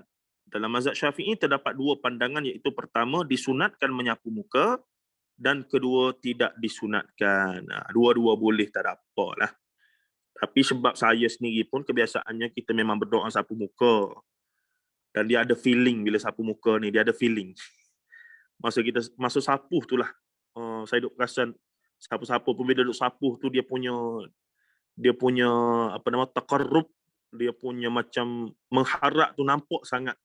Allah, bila dia sapu muka tu kan, tak boleh nak tunjuk lah, video tak buka ni. Saya tu sedang melakukan ni, tapi masing-masing buat sendirilah. Nampak tak? Jadi kita pegang dua-dua boleh, tak ada masalah. Kak Syeda bagi sampai habis buku dah ni, gambar. Marah Kak Syeda ni. Baik. Betul ya? Amalan ke-16 ke tu? Ya, amalan ke-16 ya. Maaf ya Ustaz, tak sempurna gambar dia. Tak apa Kak Syeda. Allah Kak Syeda. Saya gurau. Tak apa. Rezeki masing-masing tu hari ni kita kan. Tolong sikit lah insyaAllah. Baik, okey, kita terusnya. Amalan ke-16, setakat ni okey. Ada persoalan, saya tengok ada komen ni, kita baca komen dulu sikit. Okey, kisah begitu baru tahu kenapa Umar melucutkan jawatan Khalid bin Walid. Ya. Perkara ini mungkin perkara tu kecil, tapi pada sahabat isu besar. Ya, nak pergi kepada isu akidah dah tu. Sebabnya dia nak pergi kepada mula ada prasangka, mula ada. Ingat tak peristiwa Rasulullah bila anak dia Ibrahim meninggal dunia? Anak dia Ibrahim tu anak kepada Maryah Al-Qibtiyah. Dan anak ke-8 lah. Rasulullah anak 8 orang sebenarnya, tapi yang masyhurnya 7, kerana salah seorang anak itu anak kepada Maryah Al-Qibtiyah, iaitu Ibrahim yang mati kecil juga. Jadi masa mati itu Rasulullah sedih lah, nangis. Dan ketika itu berlakunya gerhana bulan. Bila berlaku gerhana bulan tu, ada sahabat-sahabat ketika itu yang mula mengaitkan peristiwa gerhana bulan itu dengan kematian Ibrahim bin Muhammad sallallahu alaihi wasallam. Maka Rasulullah agak marahlah. Rasulullah sedih kematian Ibrahim. dalam masa yang sama Rasulullah tegas berkata kepada para sahabat beliau, tidak, jangan kaitkan fenomena alam yang sudah Allah tetapkan dengan kematian orang-orang tertentu. Ini yang kita terkejut bila ada Tok Syekh besar juga mengatakan hari Selasa awal Muharram tempoh hari akan berlakunya kematian. Rupa-rupanya dia rujuk sebuah kitab tentang kitab tentang jampi, bukan jampi, kitab tentang dipanggil apa? Ramalan. Tajul Urus apa semua tu. Memanglah kitab Jawi, tulisan bahasa Arab, kitab Jawi, tapi kontennya adalah berkaitan dengan perkara-perkara khurafat. Sebab tu kadang-kadang saya kena terus terang. Orang kita ni dia sangka bila mana tulisan Jawi, semuanya perkara baik, perkara agama belaka. Sebab tu kadang-kadang saya terus terang. Minta maaf tapi terpaksa terus terang. Pada zaman awal 1900 dulu, ataupun sebelum merdeka dan sekitar masuk tulisan Jawi masih lagi jadi tulisan utama perantaraan sama orang Melayu, termasuklah kepada orang Cina, orang India ketika itu boleh baca Jawi. Di sana ada novel-novel yang tidak senonoh, novel-novel yang yang lucah lah, senang sebut, menggunakan tulisan Jawi. Nah, jadi adakah ketika itu novel itu telah jadi mulia kerana dia guna tulisan Jawi? Itu yang kita kena faham. Maksudnya akhirnya kena tengok konten, bukan setakat tulisan Jawi. Okey. Macam satu masa dulu bila fenomena penyanyi Arab, lagu Arab ketika itu. Tahu bila saya sekolah lagi.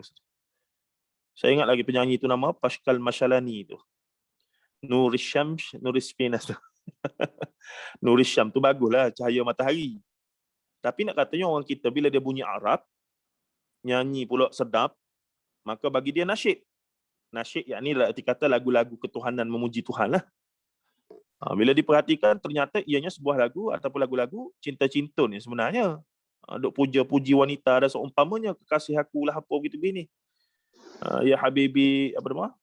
Amrudiyat tu. Tapi sedap sungguh lagunya. Kita dengar beralik. Tapi kalau nak belajar bahasa Arab apa semua tu baguslah tambah vocab. Tapi nak katanya sangkaan itu masih lagi kuat bahawa bila bahasa Arab begitu.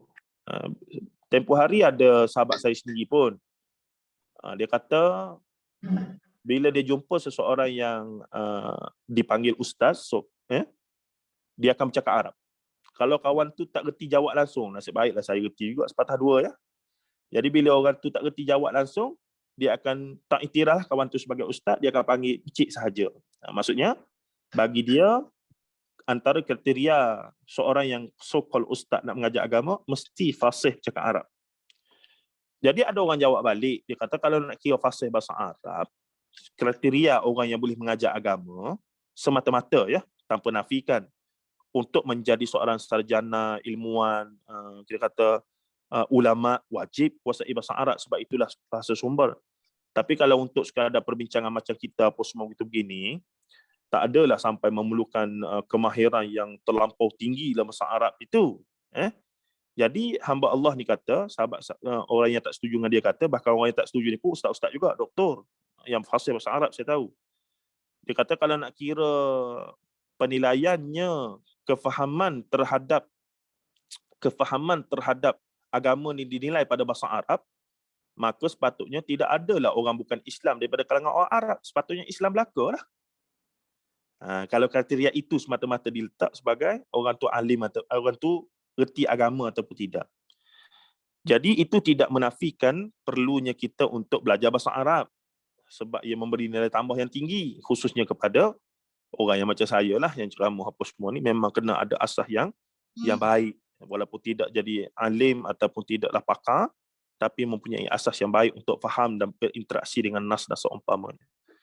Jadi tapi dia di situ dia tegaskan, dia berpegang bahawa mesti gitu. Jadi dijawab balik, berapa ramai orang Arab atas muka bumi ni yang tidak Islam. Nah, yang jahil pun ramai. Memanglah bercakap Arab, tapi suruh baca Qul Huwallah tak ingat ada. Maksudnya kita kena sedar bahawa kriteria itu kriteria luar. Di sana tidaklah memutuskan menjadi putusan secara muktamad orang tu faham ataupun tidak agama. Baik, jom kita tengok bab ini. Menyapu muka selepas salat. Tadi kita menyapu muka selepas berdoa. Ni isunya menyapu muka selepas solat. Ini pun isu besar juga ni. Tak percaya, solat jemaah lepas ni jangan sapu muka. Di masjid surau. Adalah orang tengok terbalik biji mata tu. Baik, menyapu muka dengan tangan kanan selepas daripada salam adalah amalan yang biasa kita lihat diamalkan oleh kebanyakan masyarakat. Itu belum lagi yang saya sebut pada minggu lepas yang jenis hangguk ni. Ke kanan hangguk sekali, hangguk pula ke tengah, hangguk pula ke kiri, hangguk pula ke depan. 4 kali hangguk. R&R Berarti ada. Itu pun tak cakap nak royak dah orang Kelantan kata. Biasa je lah, tapi dia dah lama kan macam tu. Tapi nak buat macam mana kan? Tak apalah. Tak batal pun solat dia tu.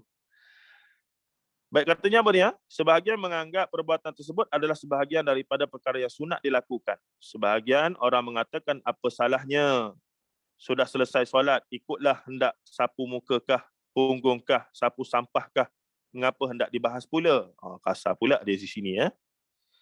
Perbuatan menyapu muka itu mungkin tiada masalah jika ianya dianggap sebagai adat yang tidak ada kaitan dengan agama. Seperti berasa lega setelah selesai salat, adakah boleh dianggap sebagai sunat? Atau satu perbuatan yang dicontohi dari Nabi SAW. Nah, itu isunya. Kalau dulu sekadar sapu tu, kenapa sapu? Pasir di dahi apa semua. Tak ada masalah lah. Kotor apa semua. Tapi kemudian dia sudah dianggap sebagai benda yang mesti dibuat. Kalau tak buat tu, tak boleh. Walaupun dia pun tak kata wajib. Kalau kita tanya, wajib ke? Tak. Lepas tu kalau tak buat tak boleh lah, kena buat. Yalah kalau tak boleh, kalau tak buat tak apa, kenapa buat? Itulah, tak boleh tinggal. Jadi dia pun tak ada alasan lah. Ini. Okey, dah bila nak kaitkan dengan agama, kenalah ada nas, sandaran. Ada ke nasnya? Jom kita tengok. Wujud ke hadis berkaitan. Sekadar usaha pencarian dan kajian yang dilakukan. Terdapat beberapa hadis diriwayatkan bahawa Rasulullah SAW menyapu mukanya selepas salat. Antaranya kata Anas bin Malik radhiyallahu anhu, karena Rasulullah SAW idza qada salatahu masaha jabhatahu bikaffihi al-yumna thumma amarraha ala wajhi hatta ya'tiya biha ala al-lihyah. Lihyah ni janggut. Baik. Okey. Ini balik semula. Satu lagi. Satu lagi.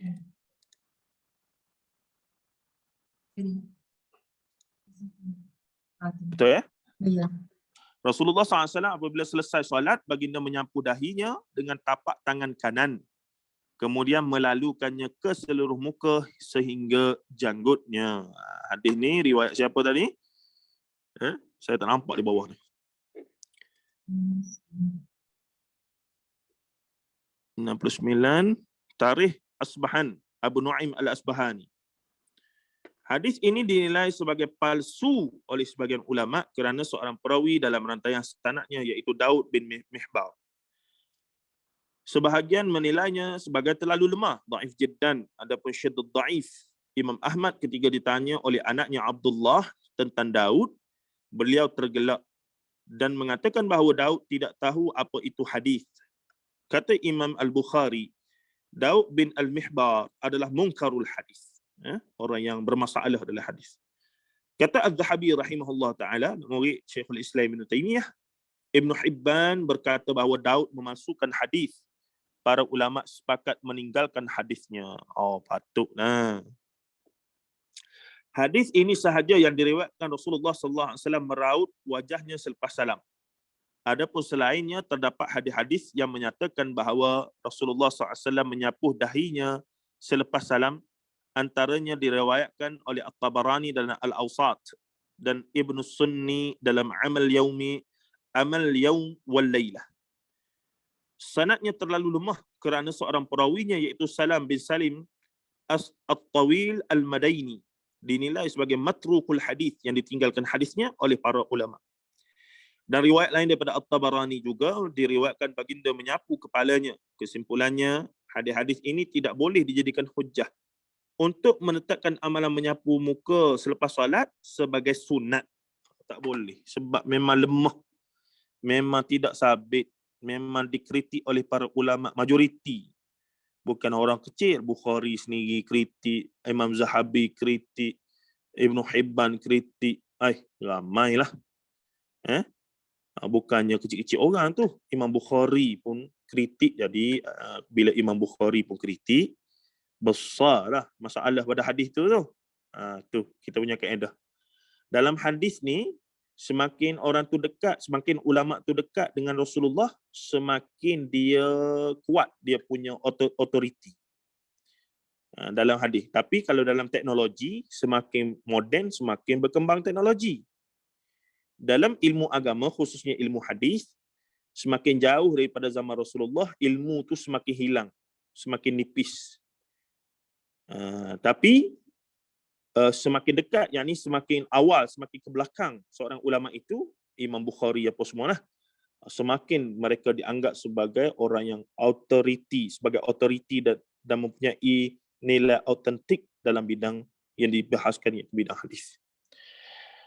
Baik, kata pengarang kita ni lagi, jika benar sabit Nabi SAW menyapu muka selepas salam, pasti terdapat riwayat yang sahih kerana perbuatan solat adalah amalan yang bersifat harian dan berulang-ulang dan disaksikan oleh para sahabat. Apabila tidak ada riwayat yang sabit menunjukkan kebarangkalian besar, ianya tidak sabit. Lama mana Rasulullah solat dengan para sahabat? Bermula daripada dia balik ke Sidratul Muntaha tu, terima solat pada malam Isra' wal Mi'raj. Isra' wal Mi'raj berlaku ketika mana Rasulullah berada di Mekah ke Madinah? Ibu-ibu sekalian? Di Mekah. Dalilnya? Surah Al-Isra. Subhanallazi asra bi'abdihi lailan minal masjidil haram. Jelas di situ. Jadi paling tidak Rasulullah telah bersolat dengan sahabat berapa tahun? 10 tahun. Rasulullah di Mekah 13 tahun, Rasulullah di Madinah 10 tahun, lebih kurang ya. Jadi dalam 10 tahun tu tak ada mana-mana sahabat yang riwayat Rasulullah menyapu muka. Sedangkan hari-hari mereka solat dengan baginda sallallahu alaihi wasallam. Jadi itu cara para ulama melihat daripada perspektif mereka yang tidak melihat menyapu muka ni sebagai sunat lah. Dan begitu juga bila dikatakan ada hadis tadi, ternyata telah dinilai oleh para ulama muktabar dalam bidang hadis, bukan ulama sufi, bukan ulama tasawuf, bukan ulama fiqh, tapi ulama hadis. Imam Bukhari sendiri, Imam Zahabi sendiri dan seumpamanya, mengatakan hadis itu sama ada palsu ataupun terlalu lemah. Maka, ya. Cuba dah. Berengung. Kejap.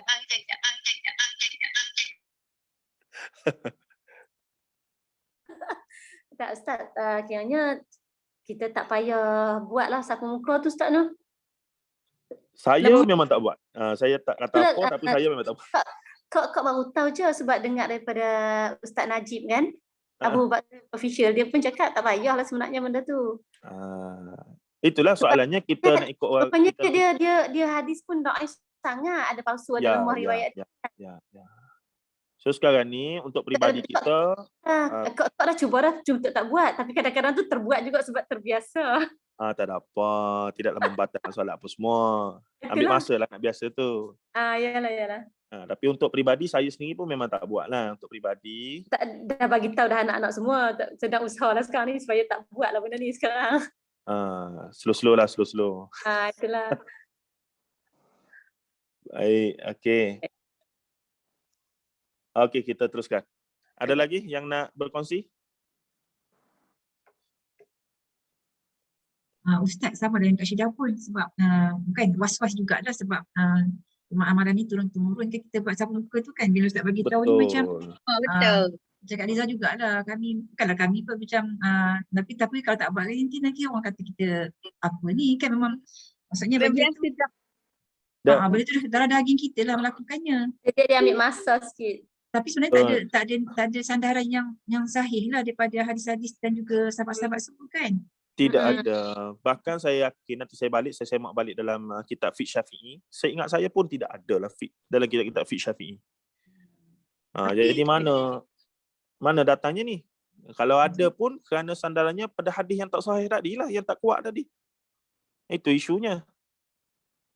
Jadi mereka yang sangat nak beramal ni kadang-kadang sebab benda tu dah lama kan, turun-temurun. Dan dia nak justifikan juga, dia gunalah hadis-hadis tadi. Ternyata hadis-hadis tadi telah dikritik. Maksudnya tidak mencapai tahap yang sahih dan terlalu dhaif, terlalu lemah. Jadi di situlah dia akan pergi pada next stage. Hadis dhaif pun hadis Nabi juga. Sudah. Dia nak menang juga, dia kata gitulah. Hadis dhaif pun hadis Nabi juga. Apa masalahnya? Sudah. Kita yang Ustaz. tu peninglah kita. Betul Ustaz. Masalahnya dia, mereka cakap bukanlah kita pun tak nak menyalahkan siapa-siapa Ustaz. Jauh di sudut hati ni nak menyalahkan siapa-siapa. Kita berajar ni untuk amal diri kita sendiri, ada keluarga kita lah kan. Mereka mengatakan walaupun dia still masih ada namanya hadis, dipanggilkan hadis kan. Walaupun itu yang menjadi sandaran Ustaz. Jadi kita pun kita nak, tak apalah kalau macam ini bila Itu Ustaz bagi tahu. takat sapu muka tahan lagi, Kak Syida, Kak Lina apa semua. Ada setengah tu sapu muka sambil ada amalan khusus lain. Zikir, baca ya Latif 12 kali. Kenapa tu? Kerana dikatakan ada fadilat sekian-sekian. Tu lagi lah. Dan itu memang ada dalam buku-buku bahasa Melayu. Ada. Patutlah ada orang buat. Ya, nak fadilat tu lah. Macam surah Kahfi. Macam Ustaz, solat duha apa semua yang kita bincang sebelum ni lah. Ya, Ustaz, dekat FB ada orang tanya, lepas doa kunut, sapu muka tu boleh ke? Doa kunut kan terus sujud sapu mukanya. Lepas baca doa kunut, ada tak betul ada orang tanya ke FB? Tangan kan? Tangan sapu muka ke terus sujud kan?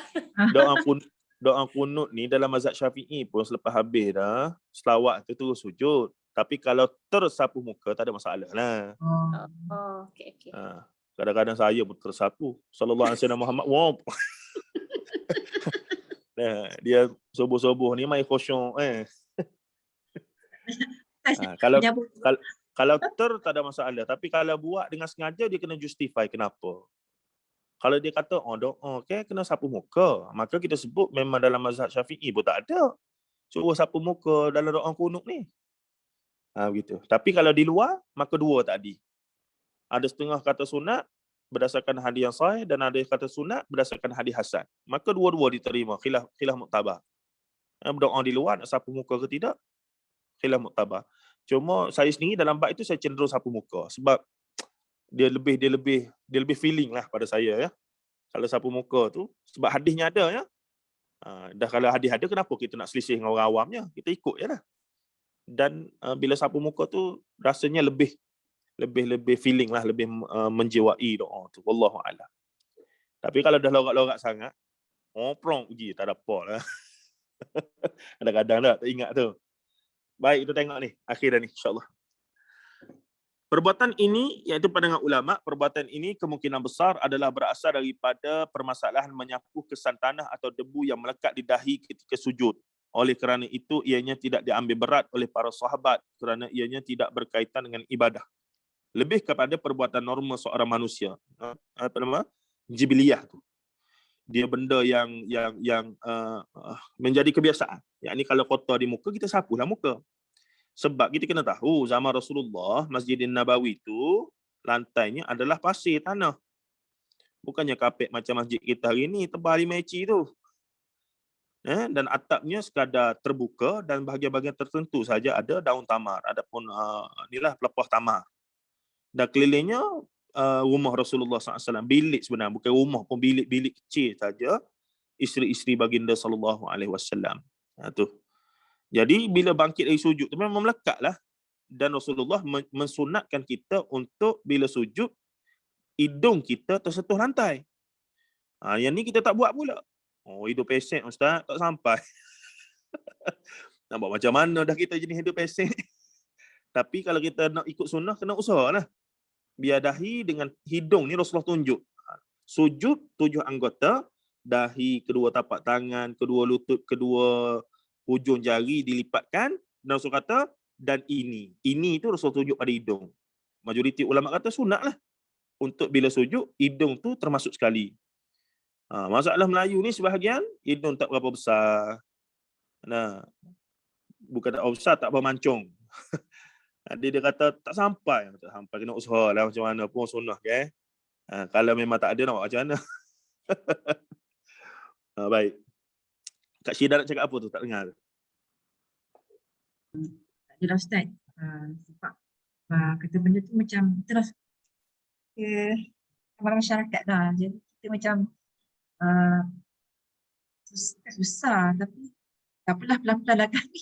Pelan-pelan Tak lah. apa, bermula dengan diri kita lah, tak ada masalah apa. Dia sapu muka tu dia sinonim sangat lah dengan orang Ya, lain ya, kan. ya, Jadi, benar. Tak ada sebab masalah sebab tak batal pun solat pun. sunnah, walaupun sunnah Cuma, tapi cuma kalau tanya kenapa sapu muka ni, Nabi buat begini kan? Kalau tu salah. tak masalah dia. Masalahnya itu lah. Dia kan.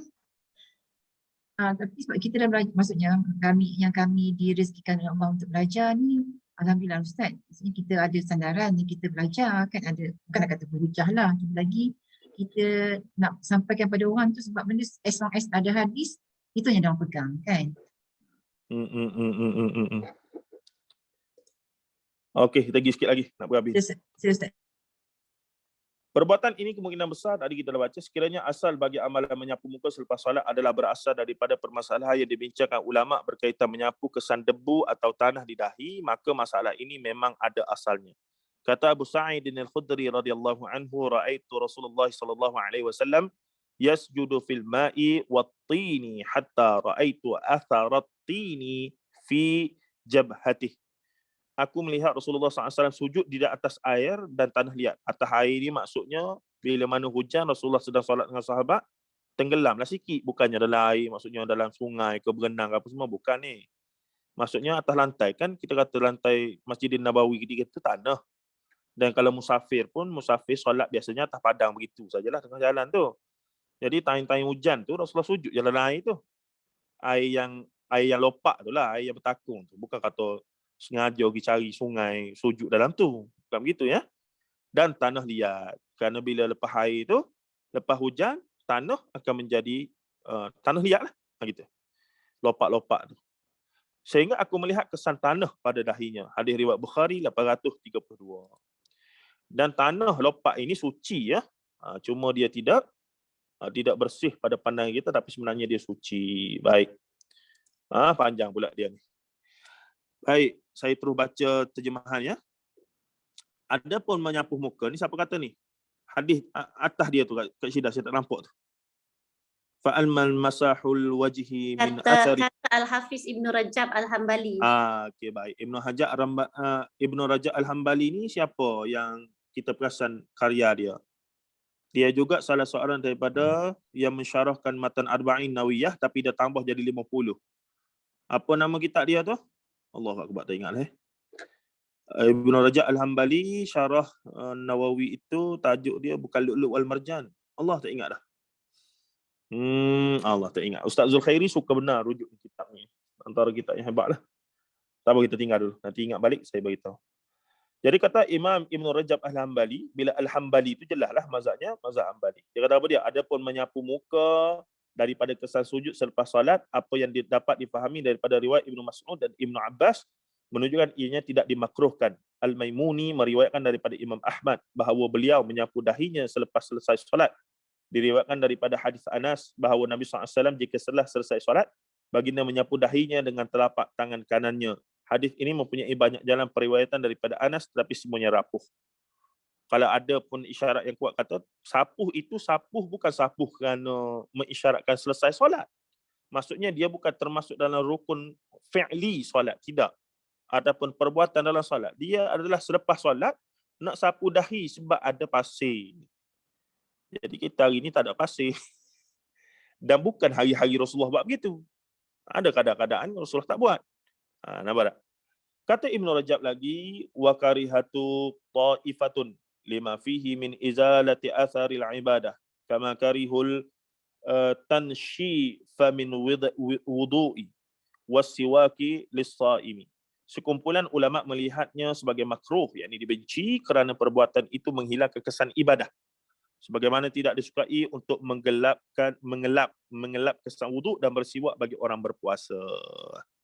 Kerana dikatakan tempat sujud kita akan jadi bukti kita di hadapan Allah Azza wa Jal.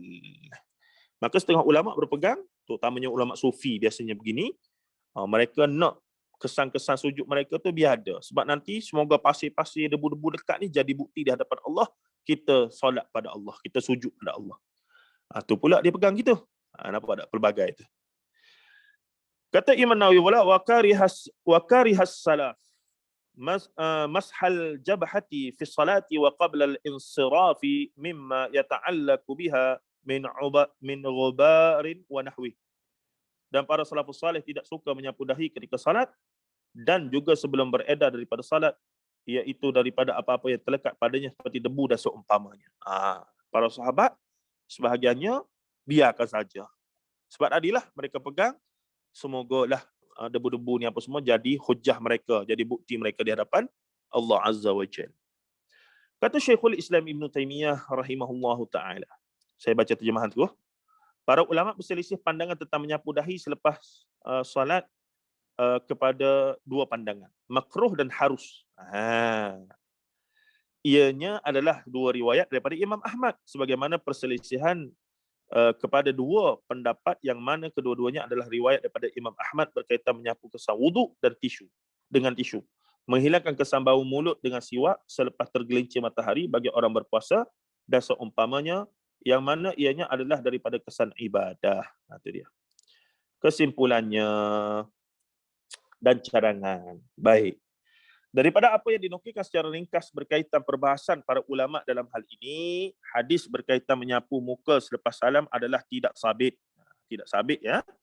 Maksudnya tidak, mana pula dia ni.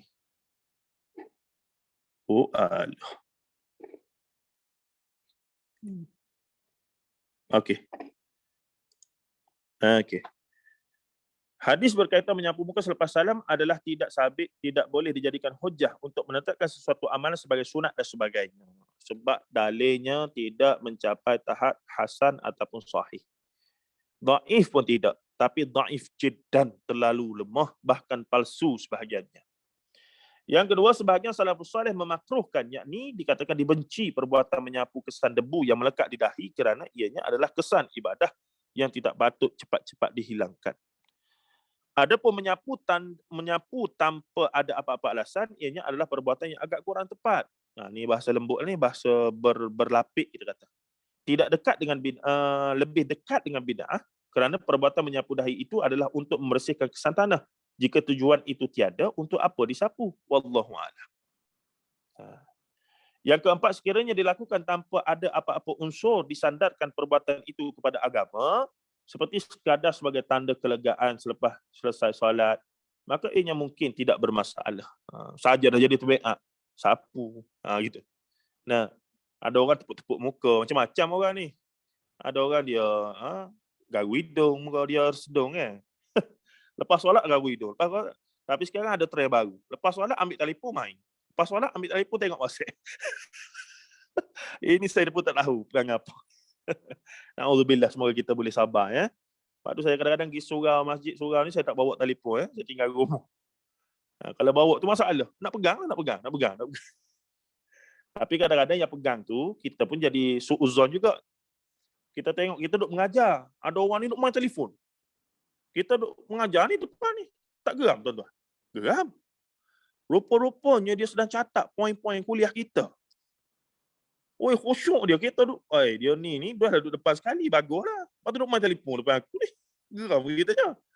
Tengok habis-habis kuliah, dia share di Facebook, di grup surau apa semua, poin-poin tadi. Dia bagi pula pada kita. Ada setengahnya tak sampai pada kita, ada setengahnya sampai. Oh, saya kata kalau kita okeylah. Okeylah pula kan. Tapi dari sudut zahir tengoknya, duk main telefon, tunduk, duk main khusyuk kan. Ni duk main apa, game ke apa ni? Orang duk kuliah. Rupa-rupanya, duk salin nota kuliah untuk disebarkan pada jemaah-jemaah lain. Saya pun minta maaf lah. Minta maaf lah bang. Sangka buruk tadi. Begitu. Baik. Yang keempat, sekiranya dilakukan tanpa ada apa-apa unsur disandarkan perbuatan itu kepada agama, kita baca tadi. Yang kelima, akhirnya manakala jika kita meninggalkannya dengan niat meninggalkan apa yang ditinggalkan oleh Nabi SAW, mudah-mudahan kita mendapat pahala mengikut sunnah Nabi SAW kerana meninggalkan apa yang ditinggalkan oleh baginda SAW. Semua kita dapat pahala sunnah tarkiyah insya-Allah. Baik, kita berakhir di situ. Boleh? Saya tak buka dulu soal jawab. Kalau ada, mohon masukkan dalam grup. Kita masukkan minggu depan. Boleh? Boleh. Saya lorak sikit. Tahu lorak? Tak Bukan faham. lorak. Gaduh. Gaduh pun tak faham juga gaduh. Bukan bergaduh. Rushing. Rushing faham. Faham. Okey ya. Asal Okey, Ibu awal. sekalian. Okey, Ibu sekalian, minta maaf ada masalah teknikal apa semua tadi. Nanti saya bincangkan Kak Syida lah macam mana nak settle up balik macam mana, nak set up balik macam mana. InsyaAllah. Bila taufiq dan assalamualaikum warahmatullahi taala wabarakatuh. Saya mohon undur di awal ya. Keluar dulu. Okey. Baik. Terima kasih Ustaz. Jazakumullah khair. Terima kasih Ustaz. Terima kasih Ustaz. Terima kasih Puan Syida semua, Aliza. Ya, sama-sama. Sama-sama Puan Nasimah. Maaf, saya pun tadi masuk keluar line problem. Itulah kan nampak tak dia tadi dah. Oh, masuk keluar tadi line masalah sikit. Liza, yang apa Ya. yang tajuk yang ke Apa ni kata? bang. Ni tajuk yang ke-16 ni, yang lepas solat tu memang tak tahu lah kita sebenarnya amalan tu memang tak ada kan. Sebenarnya tak ada. Saya dengar daripada yang saya baru boleh tahu tu dengar Ustaz Najib Abu Hubaid official kan. Dia cakap buat apa nak buat, tak ada pun yang tu habis last solat tu bagi salam je kan. Benar. Tapi sebab Kalau kita dengar orang buat kita buat juga. Kita tak tahu, kita sejak dulu-dulu macam tu. Orang dulu-dulu buat, kita sudah solat untuk boleh macam ni. Duk Kita main tak tak tahu tu lah. Duk main tak tahu tu. Itulah. tak masalah tu lagi. Tapi alhamdulillah lah. Sekarang bila kita dah belajar, kita dah tengok dalil-dalil khas. Dalam ni dah ada lah. Jadi tak payah buat lah. Dah bagi tahu dah anak-anak. Lepas ni kita tak payah buat lah sebab yang ni hadis yang sangat lemah kan. Tak jidan lagi, sangat lemah. Masalahnya kan masyarakat yang tak belajar tu bukan nak kita pandai Betul. tak. Betul tahu. Kalau kita buat tu kan sekali lagi kan dia memang ada cop yang tertentu lah dekat kita ni kita buat tu kan. Tapi sebabnya kita belajar hadis tu sebabnya kita dah belajar hadis bukan nak Betul lah. Betul. untuk diri sendiri sebenarnya. Untuk bagi amalan kita kan, tambah-tambah amalan sunnah kita kan. Kita kata benda ni sunnah tapi sebenarnya kan tak tahu apa yang kita buat sebelum ni kan. Ya Allah. Itulah saya pun dengar Ustaz cakap tu gebik mata terus masuk dalam grup ke anak-anak.